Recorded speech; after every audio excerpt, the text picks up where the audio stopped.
రైతు సోదరులకు స్వాగతం.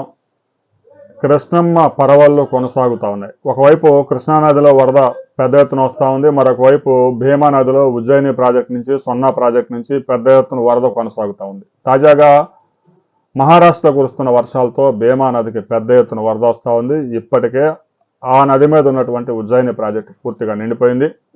ఈ గుగుల్ డ్యామ్ నుంచి తాజాగా 64,000 క్యూసెక్కుల వరదని దిగువకు రిలీజ్ చేశారు. ఇది గత వారం 1,00,000 క్యూసెక్కుల పైగా ఉంది. తాజాగా కొంత ఫ్లడ్ తగ్గింది. మహారాష్ట్రలో వర్షాలు కొంచెం తగ్గుముఖం బట్టి అయినా వర్షాలు నమోదవుతా ఉన్నాయి. ఇక తాజాగా ఈ డ్యామ్ నుంచి పెద్ద ఎత్తున వరద వచ్చి చేరుతా ఉంది జూరాల ప్రాజెక్టుకి. స్పిల్వే గేట్లన్నీ కూడా దాదాపు మొత్తం గేట్లన్నీ ఎత్తేశారు. నీటిని దిగువకు రిలీజ్ చేశారు.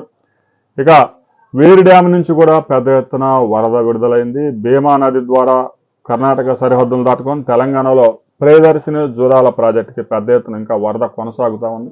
అయితే గత వారంతో పోల్చుకుంటే కొంత ఫ్లడ్ తగ్గింది. ఇక అయితే ఆల్మట్టి డ్యామ్ నుంచి పెద్ద ఎత్తున అదే ఫ్లడ్ కంటిన్యూ అవుతుంది. ఇంకా ఫ్లడ్ పెరిగే అవకాశాలు కూడా స్పష్టంగా కనిపిస్తూ ఉన్నాయి. దీంతో జూరాలకి 2,00,000 క్యూసెక్కుల పైగా ఫ్లడ్ కంటిన్యూగా వస్తూ ఉంది. ఈ వరద మరో 6 రోజుల పాటు కొనసాగే అవకాశం ఉందని అధికారులు స్పష్టం చేశారు.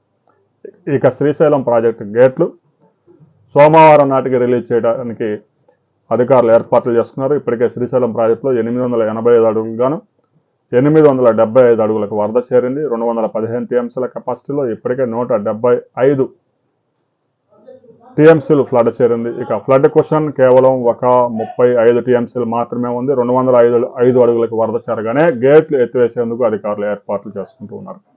రాబోయే కొద్ది గంటల్లో ఫ్లడ్ ఏ స్థాయికి చేరబోతా ఉంది, తెలంగాణ వైపు ఎత్తిపోతల పథకాలు ఎప్పుడు ఆన్ చేయబోతా ఉన్నారు అనే వివరాలతో మరో వీడియోలో మనం కలుసుకుందాం.